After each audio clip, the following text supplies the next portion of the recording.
नमस्कार, आप देख रहे हैं हिंद न्यूज। तो चलिए जानते फटाफट कि आज की मुख्य खबरें क्या है।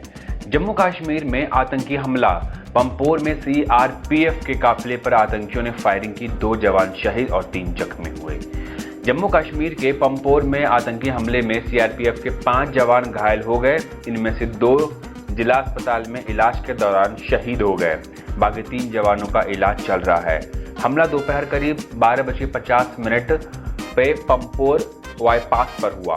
सीआरपीएफ की 110 बटालियन और जम्मू कश्मीर पुलिस के जवानों की ज्वाइंट पार्टी पर आतंकियों ने फायरिंग कर दी।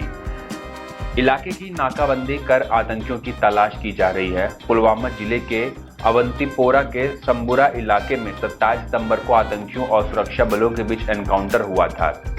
सुरक्षा बलों ने 2 आतंकी मार गिराए थे। आतंकियों की फायरिंग में एक पुलिसकर्मी घायल हो गया था। सामना में सुशांत पर अभद्र टिप्पणी, शिवसेना ने कहा सीबीआई जांच में पता चला सुशांत एक चरित्रहीन कलाकार था।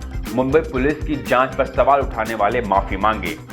अभिनेता सुशांत सिंह राजपूत की मौत मामले में एम्स की फोरेंसिक रिपोर्ट सामने आने के बाद शिवसेना मुखर हो गई है। सोमवार को पार्टी के मुखपत्र सामान ने संपादकीय में एक्टर की मौत पर सवाल उठाने वालों पर निशाना साधा। एम्स में अपनी रिपोर्ट में इसे आत्महत्या बताया है।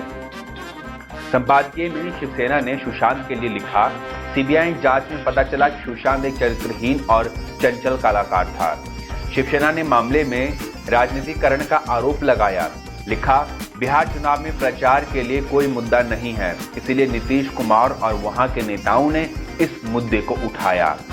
इसके लिए राज्य के पुलिस महानिदेशक गुप्तेश्वर को वर्दी में नचाया और आखिरकार यह महाशय नीतीश कुमार की पार्टी में शामिल हो गए, जिससे उनकी खाकी वर्दी का वस्त्र हरण हो गया।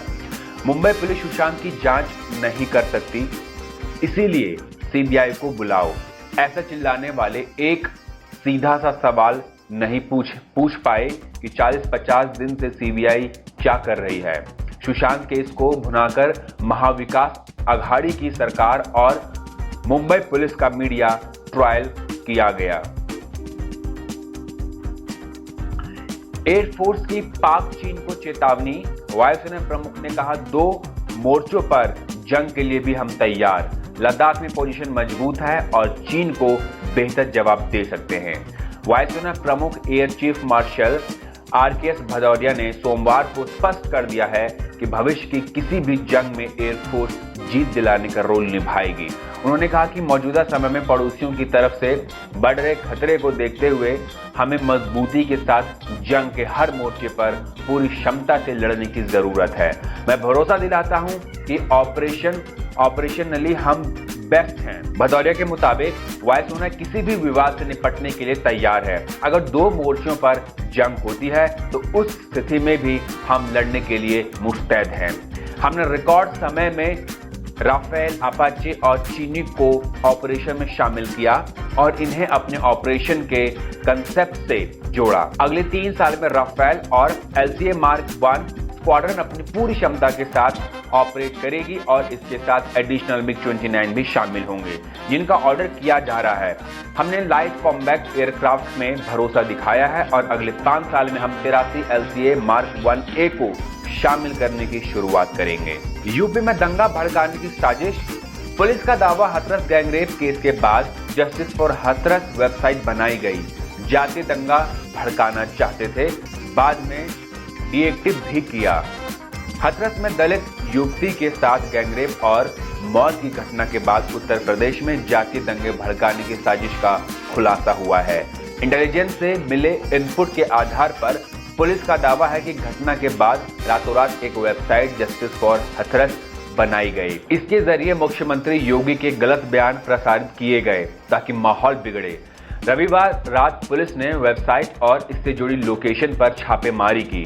लखनऊ के हजरत तंग कोतावली में केस भी दर्ज कराया गया। इसमें प्रदेश में जातीय और सांप्रदायिक उन्माद फैलाने, अफवाहों और फर्जी सूचनाओं के जरिए अशांति फैलाने करने की साजिश रचने जैसे आरोप लगाए गए हैं। वेबसाइट पर स्क्रीनशॉट में ब्रेकिंग न्यूज लिखकर मुख्यमंत्री की फोटो के साथ बाकायदा उनका फर्जी बयान जारी किया गया। ये स्क्रीनशॉट व्हाट्सएप समेत अन्य सोशल मीडिया के अकाउंट पर शनिवार को तेजी से वायरल किए गए। एडीजी कानून व्यवस्था प्रशांत कुमार ने कहा कि popular front for India PFI समेत कुछ अन्य संगठन प्रदेश में माहौल बिगाड़ने की लगातार साजिश कर रहे हैं। इस मामले में उनकी भूमिका की गहनता से जांच की जा रही है। कांग्रेस नेता पर सीबीआई का शिकंजा। कर्नाटक कांग्रेस लीडर डीके शिव कुमार के 14 ठिकानों पर सीबीआई ने छापे मारे। एजेंसी ने 50 लाख रुपए कैश जब्त किए। सीबीआई ने सोमवार को कर्नाटक कांग्रेस लीडर डीके शिव कुमार और उनके भाई के 14 ठिकानों पर छापा मारा। देश भर में मारे गए छापों में डीके शिव कुमार और उनके भाई डीके सुरेश से जुड़े व्यवसायिक ठिकाने और उनका घर भी शामिल है। सीबीआई ने यह कार्रवाई भ्रष्टाचार के मामले में की है। एजेंसी ने 50 लाख कैश जब्त किया है। कांग्रेस ने इस कार्यवाही को राजनीतिक बदले की भावना से प्रेरित बताया है। कर्नाटक सरकार ने 25 सितंबर 2019 को इस मामले में सीबीआई को जांच की इजाजत दी थी। सीबीआई ने बताया कि डीके शिव कुमार और अन्य के खिलाफ बेहिसाबी संपत्ति का केस दर्ज किया गया था और कल देश भर में कई जगह छापे की कार्यवाही की गई है। इनमें कर्नाटक में 9, दिल्ली में 4 और मुंबई में 1 ठिकाने पर छापा मारा गया है। छापे की कार्यवाही सुबह 6 बजे कनकपुरा स्थित शिव कुमार के घर से शुरू हुई। डीके शिव कुमार इसी विधानसभा सीट से चुनाव लड़ते हैं। देश में टेस्टिंग का आंकड़ा 8 करोड़ के करीब। सभी राज्यों में WHO की तय लिमिट से 6 गुना जांच की जा रही। अब तक 66,23,000 केसेस। भारत में कोरोना की टेस्टिंग का आंकड़ा 8 करोड़ के करीब है। अब तक लगभग 7.99 करोड़ टेस्ट किए जा चुके हैं। Indian council of medical research ICMR का कहना है कि हर राज्य में रोजाना 10 लाख की आबादी पर 140 से ज्यादा टेस्ट किए जा रहे हैं। ये WHO की तय मिनिमम लिमिट से करीब 6 गुना है। ICMR ने कहा कि कई राज्यों में राष्ट्रीय औसत से भी ज्यादा जांच की जा रही है। देश में रविवार को कोरोना संक्रमण के 74,770 केसेस आए हैं और 902 मरीजों की मौत भी हुई है। राहत की बात यह है कि 76,713 मरीज ठीक हो गए। मौत का आंकड़ा भी बीते 35 दिन में सबसे कम रहा। इससे पहले 31 अगस्त को 816 मरीजों की मौत हुई थी। अब तक लगभग 66,23,000 केसेस आ चुके हैं, जिसमें से 55,85,000 संक्रमित ठीक हो चुके हैं, जबकि लगभग 1 लाख मरीजों की मौत हो चुकी है। केंद्रीय स्वास्थ्य मंत्री डॉक्टर हर्षवर्धन ने रविवार को कहा कि केंद्र सरकार देश के हर एक नागरिक तक वैक्सीन पहुंचाने की तैयारियां कर रही है। इस पर एक हाई लेवल कमेटी काम कर रही है। उन्होंने कहा, सरकार का लक्ष्य है जुलाई 2021 तक 20 से 25 करोड़ भारतीयों तक कोविड-19 वैक्सीन पहुंचाई जा सके। हमारा फोकस है कि हम तब तक वैक्सीन की 40 से 50 करोड़ डोज हासिल कर सके। इसकी प्लानिंग पर काम चल रहा है। बिहार इलेक्शन पहले चरण की 71 सीटों के लिए विभिन्न दलों ने की प्रत्याशियों की घोषणा। बिहार विधानसभा चुनाव को लेकर लगभग सभी दलों ने अपनी तैयारी को अंतिम रूप दे दिया है। पहले चरण की 71 विधानसभा सीटों पर चुनाव को लेकर नामांकन भरने की अब कुछ ही दिन बचे हैं।